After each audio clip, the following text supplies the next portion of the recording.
할렐루야. 하나님의 은혜와 평강이 오늘 예배 드리시는 모든 성도님들과 함께 하시기를 주의 이름으로 축원드립니다.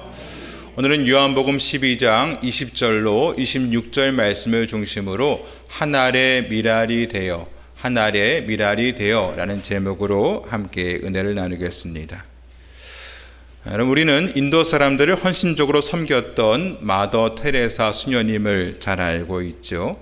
근데 우리나라에는 이 테레사 수녀님보다도 18년이나 앞서서 가난하고 병든 사람을 위해 자신의 삶을 온전히 헌신했던 백의의 천사가 있었습니다. 그녀의 이름은 바로 엘리자베스 쉐핑, 한국 이름으로는 서서평 여사입니다. 그녀는 독일 출신으로 1912년 간호선교사로 조선 땅을 밟았습니다. 그녀는 보리밥과 된장국으로 끼니를 때우며 조선인들과 똑같이 살았고 사람들이 외면하는 한센병 환자들을 돌보아 주었습니다. 또 길거리에 버려진 아이들을 품어서 14명의 고아를 자신의 자녀처럼 키워 주었습니다. 하지만 그녀의 삶은 점점 쇠약해져 갔습니다. 자신을 돌보지 않은 채 오직 다른 사람을 위해서 살았기 때문이었는데요. 결국 영양실조로 생을 마감하게 되었는데 그녀가 남긴 것은 강냉이 가루 2홉과 현금 7전 그리고 반쪽짜리 담요 1장 뿐이었습니다. 심지어 그녀는 자신의 몸마저 의학의 발전을 위해서 기꺼이 내어주었습니다. 그녀의 삶은 죽음으로 모든 것이 끝나는 것처럼 보였지만 그녀가 뿌린 사랑과 희생의 씨앗으로 조선 땅에는 간호교육이 시작되었고 수많은 여성교육기관이 설립되었습니다. 그녀의 머리맡에는 짧지만 아주 감동적인 문장이 남아 있었습니다. 성공이 아니라 섬김이다. Not success, but service. 그녀는 말이 아니라 자신의 삶으로 한 알의 밀알이 무엇인지를 보여주었습니다. 오늘 본문의 말씀은 예수님께서 십자가의 순환을 앞두고 있는 마지막 유월절을 배경으로 하고 있습니다. 이 유월절은 전 세계에 흩어져 있는 디아스포라 유대인들과 또 여호와 신앙을 받아들인 경건한 이방인들이 절기를 지키기 위해 예루살렘에 다 모이는 시기죠.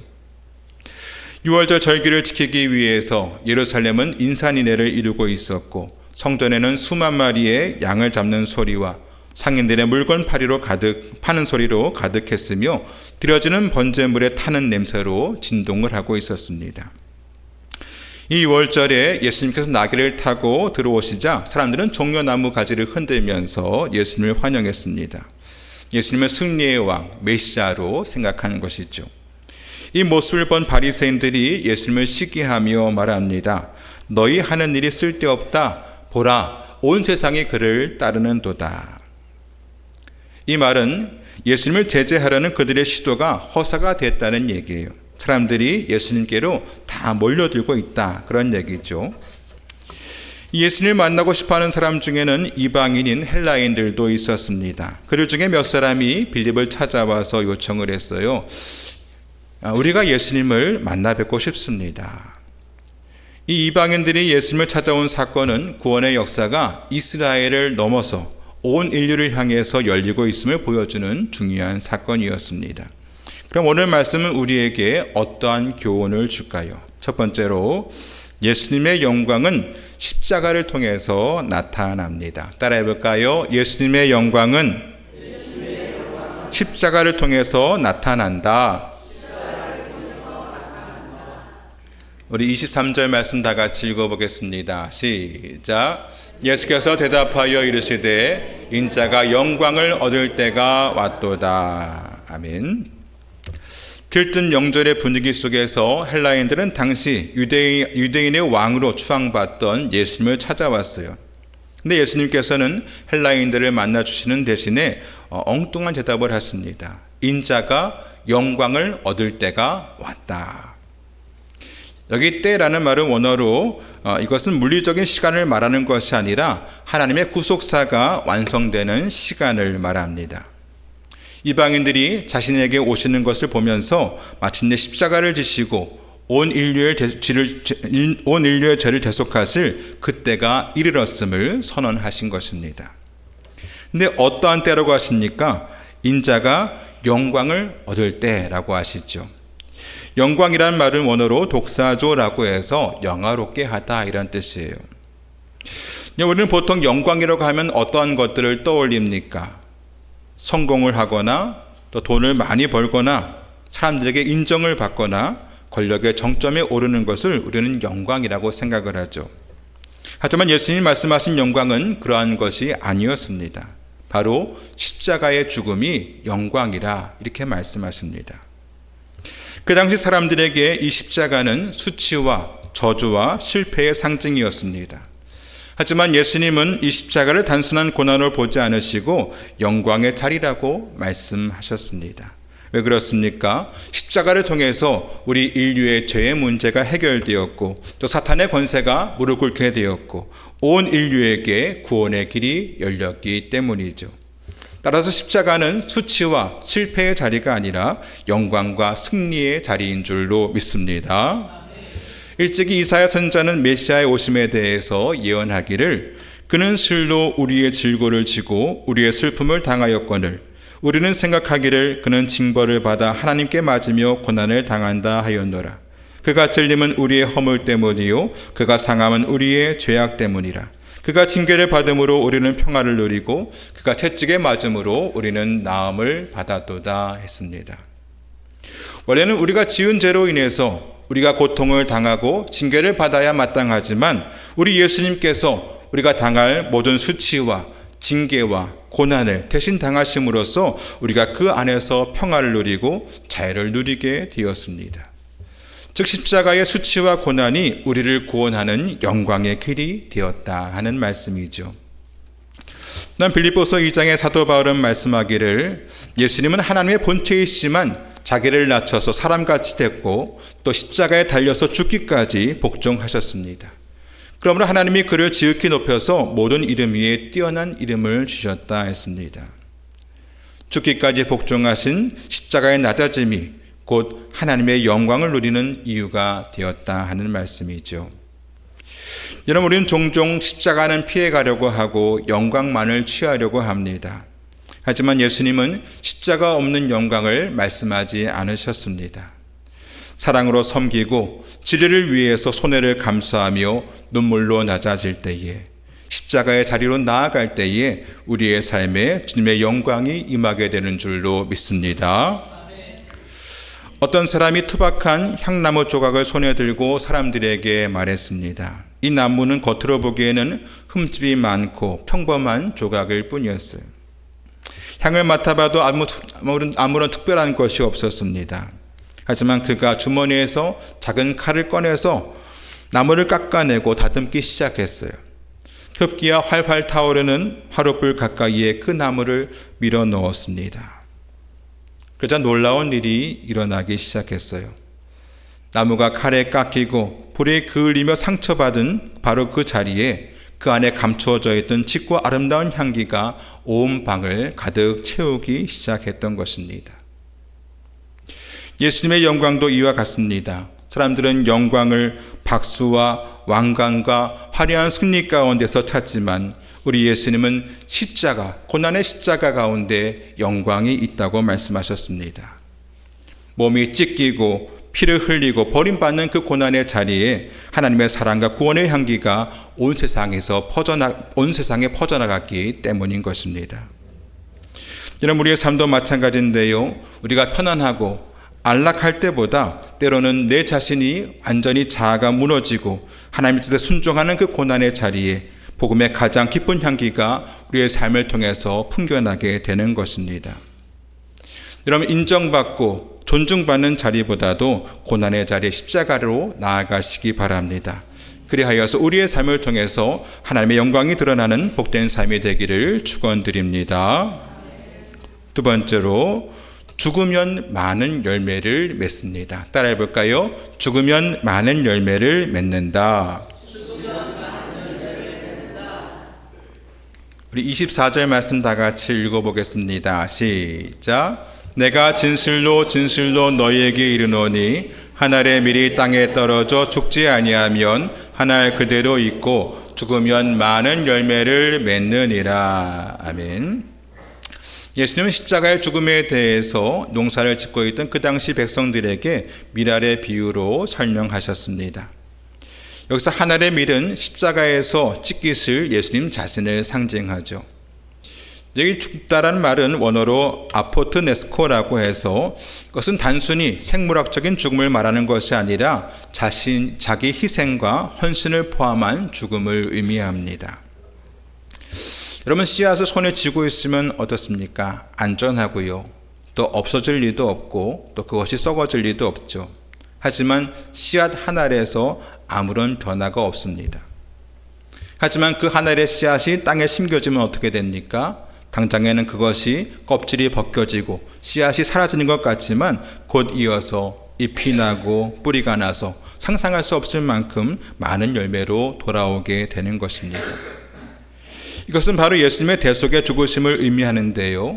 아담의 범죄함으로 인해서 우리 모든 인류가 죄의 저주 가운데 놓이게 됐지만 예수님께서 하나님의 어린 양이 되셔서 세상의 모든 죄를 대신 지시고 십자가 위에 죽으심으로 죄로 죽었던 우리가 생명을 얻게 되고 하나님의 자녀가 되는 영광스러운 열매로 맺혀지게 되었습니다. 예수님은 한 사람의 희생으로 말미암아 우리 모두가 생명을 얻게 된 것입니다. 여러분, 사람은 누구나 자신을 지키고 싶은 그런 본능이 있죠. 시간을 지키고 싶고 물질도 지키고 싶고 안전도 붙잡고 싶어 합니다. 하지만 주님은 우리에게 이렇게 말씀하십니다. 붙들고만 있으면 한 알밖에 남지 않는다고. 그것을 주님께 맡기고 내어드릴 때에 많은 열매를 맺게 된다고 말씀하십니다. 이 원리는 가정에서도 일터에서도 교회에서도 마찬가지로 적용됩니다. 우리는 끊임없이 나 자신을 지키려는 본능과 싸움을 해요. 내 자존심, 내 시간, 내 권리, 내 재산을 지키려고 움켜쥡니다. 하지만 그것을 움켜쥐고 있으면 하나의 그대로 머물게 되지만 그것을 주님과 이웃을 위해서 내어드리면 풍성한 열매로 돌아오게 되는 것입니다. 여러분, 기독교의 역사는 언제나 한 알의 썩어지는 밀알을 통해서 부흥이 되고 성장해 왔습니다. 이름도 모르는 선교사의 헌신을 통해서 또 이름 없는 성도들의 기도와 섬김을 통해서 오늘날 우리가 이 생명의 은혜를 누리고 있는 것입니다. 여러분, 우리도 많은 사람의 생명을 위해서 죽어지는 한 알의 밀알이 되어야 할 줄로 믿습니다. 1866년 조선 땅에 한 젊은 선교사가 복음을 들고 들어왔습니다. 그의 이름은 바로 토마스 선교사였어요. 당시 조선은 외국인과 기독교를 강하게 배척하던 시기였기 때문에 그의 사역은 처음부터 위험했습니다. 그는 대동강을 따라 올라오면서 사람들에게 성경책을 나눠줬어요. 언어도 통하지 않았지만 그는 손짓과 진심으로 말씀을 전했습니다. 하지만 결국 그는 붙잡히게 되었고 채용당하는 순간까지도 자신이 가지고 있던 성경책을 사람들에게 나누어 줬습니다. 그리고 예수, 예수 이렇게 외치며 그의 생을 마감했습니다. 사람들은 그가 나눠준 성경책을 모두 불태워버렸습니다. 모든 것이 다 불타고 없어진 것처럼 보였어요. 하지만 놀라운 일이 일어났습니다. 성경을 태우던 사람 중에 몇몇이 그 종이를 집으로 가져가서 벽지로 사용했는데 나중에 그 벽지를 읽어보다가 마음이 변화가 된 것입니다. 그 중에 한 사람이 훗날 신자가 되었고 그 과정을 통해서 조선의 교회가 세워지는 놀라운 역사가 일어나게 되었습니다. 이 토마스 선교사는 조선에서 단 한 번의 설교도 제대로 해보지 못했지만 그의 죽음은 복음의 씨앗이 되어서 수많은 생명을 살리는 열매로 맺히게 된 것입니다. 이런 우리가 하나님께 드려진 이 헌신은 결코 헛되지 않습니다. 당장 눈에 보이는 성공은 없다 할지라도 하나님은 그것을 통해서 생명의 역사를 이루어 가시는 것입니다. 우리가 말씀과 복음을 위해서 우리 자신을 내어드릴 때에 하나님께서 그것을 통해서 많은 열매를 거두게 하십니다. 바라기는 온전한 헌신을 통해서 많은 열매를 맺는 우리 모두가 되기를 주의 이름으로 축원드립니다. 세 번째로 제자의 길은 자기를 부인하는 것입니다. 따라해 볼까요? 제자의 길은 자기를 부인하는 것이다. 우리 25절과 26절 다 같이 읽어보겠습니다. 시작. 자기의 생명을 사랑하는 자는 잃어버릴 것이요 이 세상에서 자기의 생명을 미워하는 자는 영생하도록 보존하리라. 사람이 나를 섬기려면 나를 따르라. 나 있는 곳에 나를 섬기는 자도 거기 있으리니 사람이 나를 섬기면 내 아버지께서 그를 귀히 여기시리라. 아멘. 예수님은 자신의 죽음에 대해서 말씀하신 후에 자기를 따른 제자들에게도 이것을 요구하셨습니다.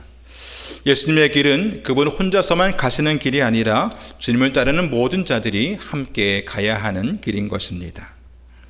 여기 생명이란 말이 있는데 이 말은 원어로 푸시케라고 해서 혼, 자라는 뜻을 가지고 있어요. 이것은 신학적으로 자기 중심적인 태도를 의미합니다. 자기의 생명을 미워하는 자는 영생한다 했는데요. 미워한다는 말은 누군가를 감정적으로 증오한다는 뜻이 아니라 덜 사랑한다, 우선순위에서 뒤로 미룬다 이런 뜻이에요.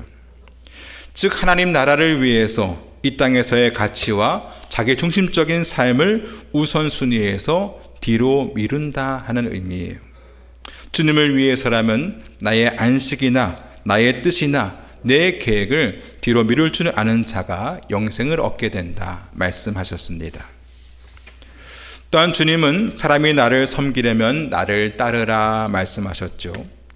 여러분 신앙생활은 단순한 종교 활동이 아닙니다. 교회 다니고 예배에 참석하고 봉사하는 것으로 이 신앙생활이 다 끝나는 것이 아니에요. 신앙생활은 우리의 삶을 통해서 예수님을 따라가는 것입니다. 예수님이 가셨던 고난의 자리, 섬김의 자리, 순종의 자리에 우리도 가야 하는 것이죠. 오늘날 많은 기독교인들이 예수님의 위로는 받으려고 하지만 십자가의 길은 잘 가려고 하지 않습니다. 은혜는 받으려고 하지만 자기를 부인하려고는 하지 않습니다. 하지만 나를 깨뜨리지 않으면 나를 통해서 생명의 역사가 나타날 수 없습니다. 나를 내려놓고 나 자신을 부인할 때에 생명의 역사가 나타나게 되는 것입니다. 여러분 경쟁이 치열한 현대인의 삶 속에서 주님을 위해서 나의 유익을 포기한다든지 또 주님을 위해서 나의 뜻을 뒤로 미룬다는 것은 세상적인 시각으로 볼 때에 참 어리석은 일이죠. 하지만 26절에 보면요, 사람이 나를 섬기면 내 아버지께서 그를 귀히 여기시리라 했습니다. 무슨 말씀입니까? 주님을 위해서 나의 것을 포기하는 것, 이런 것을 세상은 어리석다 생각할지 모르지만 하늘 아버지께서는 그러한 자들을 귀하게 여기신다 하는 말씀입니다. 여러분 우리는 사람의 인정을 받기보다도 하나님의 인정을 받는 사람들이 되어야 할 줄로 믿습니다. 자기중심적인 태도를 버리고 내 욕심, 내 뜻보다 하나님의 뜻을 앞세우고 나의 계획보다 하나님의 계획을 앞세울 줄 알아야 될 줄로 믿습니다. 예수님께서는 제자들에게 말씀하시기를 누구든지 나를 따라오거든 자기를 부인하고 자기 십자가를 지고 나를 따를 것이니라 하셨습니다. 자기를 부인하는 일은 절대로 쉬운 일이 아니죠. 내 자존심을 내려놔야 되고요. 또 내 욕심을 내려놔야 되고요. 내 뜻을 내려놓아야 하기 때문입니다. 그래서 사도 바울은 고백하기를 내가 그리스도와 함께 십자가에 못 박혔다 이렇게 고백을 했고요. 또 갈라디아서 5장에 그리스도 예수의 사람들은 육체와 함께 그 정욕과 탐심을 십자가에 못 박았느니라 말씀하셨어요. 여러분 십자가에 못 박히는 일이 얼마나 고통스러운 일입니까? 내 자존심을 내려놓고 내 욕심을 내려놓고 내 뜻을 내려놓는 것은 결코 쉬운 일이 아니에요. 못에 박히는 일처럼 아주 고통스럽고 매우 힘든 일입니다.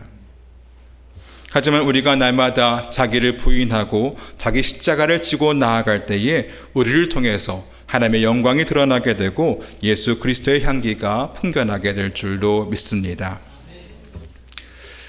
한 교회를 오랫동안 섬겨온 한 장로님이 계셨습니다. 이분은 신앙도 좋고 헌신도 많이 하신 분이셨지만 한 가지 어려움이 있었어요. 자존심이 너무 강하신 거예요. 어느 날 작은 오해로 젊은 청년과 갈등을 빚게 됐습니다. 사실은 장로님의 실수였지만 먼저 다가가기가 쉽지 않았어요. 며칠 동안 마음이 불편했고 기도할 때마다 하나님께서 한 가지의 마음을 주셨습니다. 네가 먼저 낮아져라. 하지만 쉽게 순종할 수 없었습니다. 그러던 중에 주일날 설교 말씀을 통해서 자기를 부인하라 하는 음성을 듣게 되었고 결국 그 말씀에 결단을 했습니다. 장로님은 그 청년을 찾아가서 고개를 숙여 사과를 했고 관계가 회복됐으며 교회 안에 은혜가 흘러가기 시작했습니다. 장로님은 나중에 이렇게 고백했습니다. 내 자존심 하나 내려놓는 것이 이렇게 어려운 줄 몰랐습니다. 하지만 자존심을 내려놓는 순간 하나님이 역사하셨습니다. 여러분, 자기 부인은 거창한 것이 아니라 일상생활 속에서 나를 내려놓는 작은 순종에서 시작됩니다. 자존심을 내려놓을 때에 관계와 공동체가 그 안에 생명이 흘러가게 되는 것입니다. 오늘 말씀에서 예수님께서는 참으로 역설적인 진리를 말씀하고 계시는데요. 십자가의 고난이 바로 영광이라 하셨고요. 또 하늘의 밀이 땅에 떨어져 죽지 않으면 그대로 있고 그것이 죽으면 많은 열매를 맺게 된다 하셨습니다. 또 자기의 생명을 미워하는 자, 자기를 부인하는 자가 영생을 얻게 된다고 말씀하셨습니다. 우리는 어떠한 미래를 손에 쥐고 있습니까? 내 시간, 내 재산, 나의 계획, 나의 명예. 하지만 주님은 그것을 내려놓으라고 하십니다. 주님을 위해서 그것을 희생하라고 하시죠. 우리가 주님을 위해서 나의 시간과 나의 재산과 나의 계획과 나의 명예를 희생할 때에 주님께서는 그것을 통해서 많은 열매를 맺게 하실 줄로 믿습니다. 여러분, 하나님께서는 세상을 변화시키기 위해서 아주 대단한 사람을 찾고 계시지 않습니다.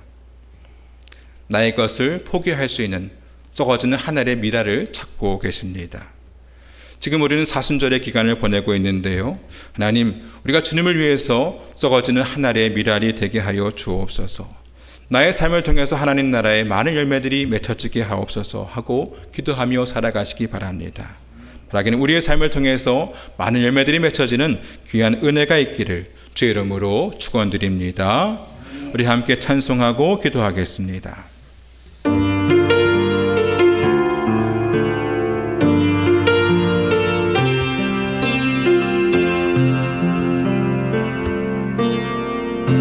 세상을 구원하기 위해 흘려야 할 피가 필요하다면 죄인을 대신하기 위해 희생의 제물 필요하시다면 내 생명 제단 위에 드리리. 주 영광 위에 사용하소서. 생명이 또 다른 생명 낳고 주님 볼 수 있다면 나의 삶과 죽음도 아낌없이 드리리. 죽어야 다시 사는 주의 말씀 믿으며 하나님 일할 되어 썩어지리니 예수님처럼 살아가게 하소서.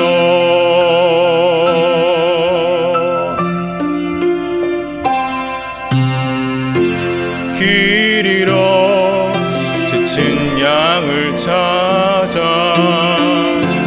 마음 상해 이리저리 헤매이는 한 영혼 찾아 아파하는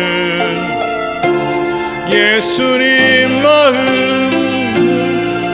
없소서.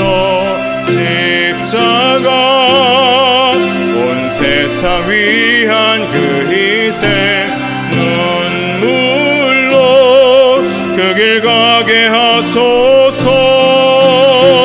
생명이 주님 볼 수 있다면 나의 삶과 죽음도 아낌없이 드리리. 죽어야 다시 사는 주의 말씀 믿으며 하나님 일할 되어 썩어지리니 예수님처럼 살아가게 하소서.